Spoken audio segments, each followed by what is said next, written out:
नमस्कार, मैं हूं पवन त्यागी।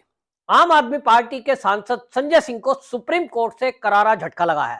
यह झटका उनको इसलिए लगा है क्योंकि उन्होंने ईडी की गिरफ्तारी को सुप्रीम कोर्ट में चुनौती दी थी। आपको बताएं, ये संजय सिंह आम आदमी पार्टी के दिल्ली आबकारी नीति घोटाले में ईडी की गिरफ्त में इनको 4 अक्टूबर को पकड़ा गया था। उस गिरफ्तारी के बाद भी इन्होंने उस गिरफ्तारी को 20 अक्टूबर को हाई कोर्ट में चुनौती दी थी और हाई कोर्ट से भी इनको झटका लगा था। हाई कोर्ट ने इस गिरफ्तारी को सही माना था। कोर्ट का मानना था कि जो ईडी की तरफ से सबूत पेश किए गए हैं उसमें कहीं ना कहीं मनी ट्रेल का खुलासा होता हुआ दिखाई दे रहा है। और संजय सिंह के खिलाफ क्योंकि गवाही दी है दिनेश अरोड़ा ने और यह कहा है कि हमने संजय सिंह के बात के आधार पर इन्हीं के घर पर वो कैश पहुंचाया है और उस कैश में संजय सिंह ने जिन लोगों के लिए कहा कि इन तक कैश दे दो, तो उसमें हमने सर्वेश मिश्रा को वो कैश दिया। सर्वेश मिश्रा ने फोन पर कहा हां मिल गया है। अब इसका मतलब वो सबूत भी पेश किए थे कि 1 करोड़ रुपया तो कैश दिया गया, बाकी इन्हीं के कहने पर दुकानदारों से उगाही की गई। 82 लाख रुपए का चेक वो पार्टी फंड में दिया गया, ये भी 1 नंबर में ईडी ने प्रस्तुत किया। अब इसका मतलब ये हुआ कि जिस केस में अभी तक मनीष सिसोदिया को जमानत नहीं मिल रही है, उनकी भी सुप्रीम कोर्ट में जमानत याचिका उन्होंने लगाई थी कि साहब हाई कोर्ट ने रद्द कर दी है, आप सुनवाई करिए, वहां भी फटकार लगी थी। अब संजय सिंह, इनको भी सुप्रीम कोर्ट ने आड़े हाथों लेते हुए कह दिया कि आप यहां याचिका लेकर आए हो, आप इसके लिए निचली अदालत में जाइए। यानी जहां से केस चला राउज एवेन्यू कोर्ट से, वहीं संजय सिंह को जाने के लिए कह दिया गया है। अब सवाल यह है कि जो आम आदमी पार्टी के लीडर अभी तक चीख चीख कर प्रेस कॉन्फ्रेंस करके भरी सभाओं में अरविंद केजरीवाल हो, चाहे राघव चड्ढा हो, चाहे आतिशी मारलेना हो, ये जो बार बार अपने कार्यकर्ताओं के बीच और मीडिया में बैठ के एक भ्रम पैदा कर रहे हैं, एक झूठ को बार बार बोल रहे हैं कि साहब ये तो मोदी ने हमें फंसाने के लिए कर दिया, ये तो आम आदमी पार्टी को खत्म करना चाहते हैं। राघव चड्ढा ने तो ज्यादा ही बटरिंग की हद पार कर दी। वो कह रहे हैं कि जैसे कि कंस को पता था कि उसका विनाश कृष्ण करेगा, ऐसे ही भारतीय जनता पार्टी का विनाश ये अरविंद केजरीवाल करेगा और इसलिए अरविंद केजरीवाल को ये जेल में भेजना चाहते हैं। सवाल यह है कि गलती तो आप करोगे, न्यायालय आपको फटकार लगाएगा।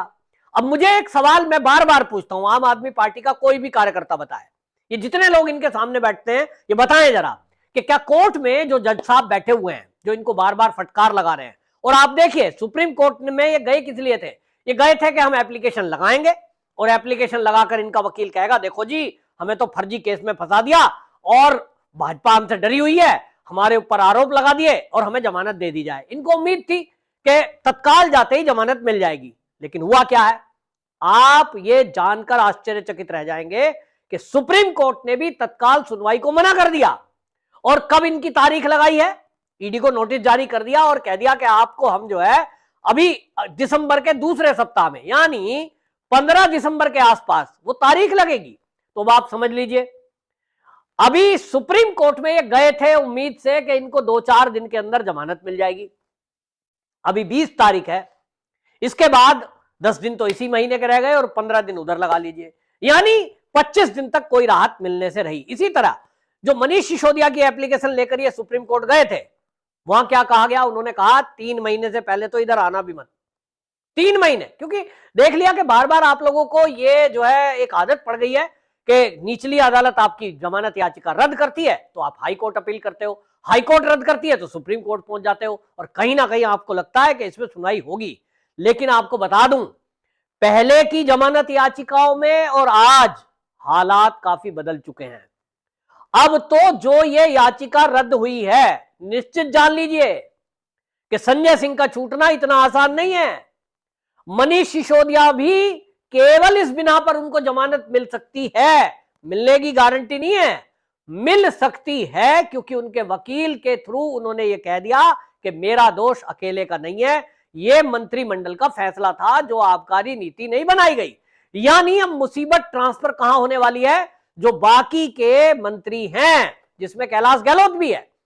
अब इसका मतलब यह हुआ कि संजय सिंह को जो फटकार लगी है, मनी ट्रेल मिला है, इनके केस में दिनेश अरोड़ा सीधा गवाह है। तो अब आप समझ लीजिए, जब दिनेश अरोड़ा गवाह है तो क्या होने वाला है? संजय सिंह तो फंस गए। आपको बता दें कि संजय सिंह आबकारी नीति में तो सुप्रीम कोर्ट में फंसे ही फंसे हैं। सुप्रीम कोर्ट ने फटकार लगा दी है और जाइए, आपको भेज दिया, 25 दिन कम से कम आप जेल में पहले रहिए, बड़ी बड़ी किताबें लेके गए हैं और पहले से ही प्रोग्राम है इनका, तो कई सारी ऐसी किताब लेके गए जिनको ध्यान से अगर पढ़ने बैठ गए तो 1 साल तो यूं ही गुजर जाएगा। संजय सिंह को शायद पता लग गया है कि अब ये जो बड़े बड़े वकीलों पर गुमान कर रहे थे वो किसी काम आने नहीं है, क्योंकि पुख्ता सबूत ईडी के पास है। अब ईडी को सम्मन हुआ है, ईडी आएगी, तैयारी करेगी और उसके बाद अपना प्रस्तुत कर देगी, फिर उसके बाद अगली सुनवाई, और इसी तरह सुनवाई चलती रहती है, केस चलता रहेगा। लेकिन जो मैंने कहा कि अब हालात बदल गए हैं, हालात ये बदले हैं कि पिछले ही दिनों सुप्रीम कोर्ट ने बाकायदा सभी हाई कोर्ट और निचली अदालत को एक गाइडलाइन जारी की है, खासतौर पे नेताओं को लेकर।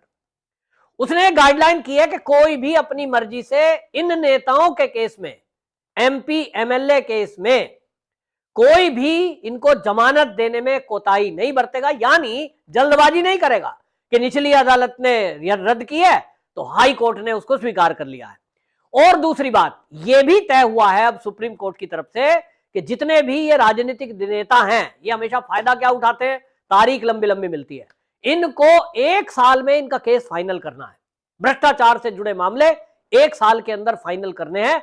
संजय सिंह, मनीष सिसोदिया, सत्येंद्र जैन, जो तीनों नेता बंद हैं जेल के अंदर, अब इसका मतलब यह हुआ कि 1 साल के अंदर उनकी सारी सुनवाई प्रोसीडिंग होके उनको सजा मिल जाएगी। निर्दोष है तो बाहर आएंगे, दोषी हैं तो निश्चित जानिए अंदर ही रहने वाले हैं। सजा भूल गई, जिंदगी खत्म। जिंदगी मींस राजनीतिक कैरियर, ना तो चुनाव लड़ सकते हैं अगले 8-9 साल तक, जब सजा होगी 6 साल उसमें और ऐड कर लीजिए। अब इसलिए ये तो कैरियर खत्म है।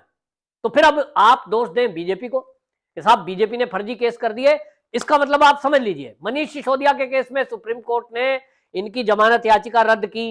अभी जो संजय सिंह है, जिस उम्मीद से सुप्रीम कोर्ट गए थे कि इनको जाते ही जमानत मिल जाएगी, वो उस पर सुनवाई भी नहीं करी। यही बता रहा है कि सुप्रीम कोर्ट को कहीं ना कहीं लग रहा है कि इसमें घोटाले में कहीं ना कहीं ये आम आदमी पार्टी के नेता इन्वॉल्व है। भाई ईडी कोई कच्चा गेम थोड़ी खेल रही है कि ईडी ने पकड़ा, जेल में डाल दिया। उसको पहले से पता है कि ये कौन लोग हैं। ये इतने बड़े लोग हैं कि इनके पीछे भारत ही नहीं तो विदेशी ताकत भी है। उनको पता है कि ये बड़े बड़े नेता हैं, इनके पास बहुत पैसा है। अब अगर आबकारी नीति की बात कर लें तो इसको कहा जा रहा है कि ये 100-150 करोड़ तो रिश्वत की बात केवल इनके नाम पे आ रही है। तो मतलब समझ लीजिए कि एक आदमी को अगर करोड़ों रुपए का रिश्वत का घोटाला चल रहा है, इसमें 10-20-50 करोड़ रुपए ये खर्च कर देंगे कोर्ट कचहरी के वकीलों की फीस पर, इनको क्या फर्क पड़ेगा? जनता का पैसा है, घोटाले का पैसा है। लेकिन संजय सिंह के लिए मुसीबत यहीं रुकने वाली नहीं है। इनके लिए एक और सजा तैयार है और वो फाइनल स्टेज में है। वो है पंजाब के अकाली दल के जो नेता है मजीठिया, उनको लेकर के केस है। और आपको याद होगा विक्रम सिंह मजीठिया वो मंत्री भी रहे हैं पंजाब में, और इन्होंने बिना कुछ सबूत के उन पर आरोप लगा दिया था कि ये ड्रग बेचने वालों के साथ मिले हुए हैं, ड्रग का धंधा करते हैं।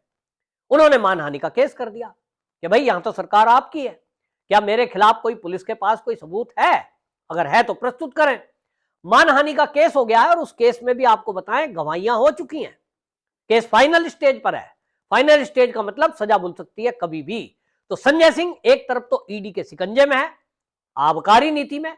अब इनको दिसंबर के दूसरे सप्ताह में सुनवाई होगी, उसके बाद जमानत मिलेगी कि नहीं पक्का नहीं है, क्योंकि मनीष सिसोदिया पहले से वहां याचिका लगा चुके हैं और उनको राहत नहीं मिली है। जबकि मनीष सिसोदिया से ज्यादा पुख्ता सबूत संजय सिंह के विरुद्ध है।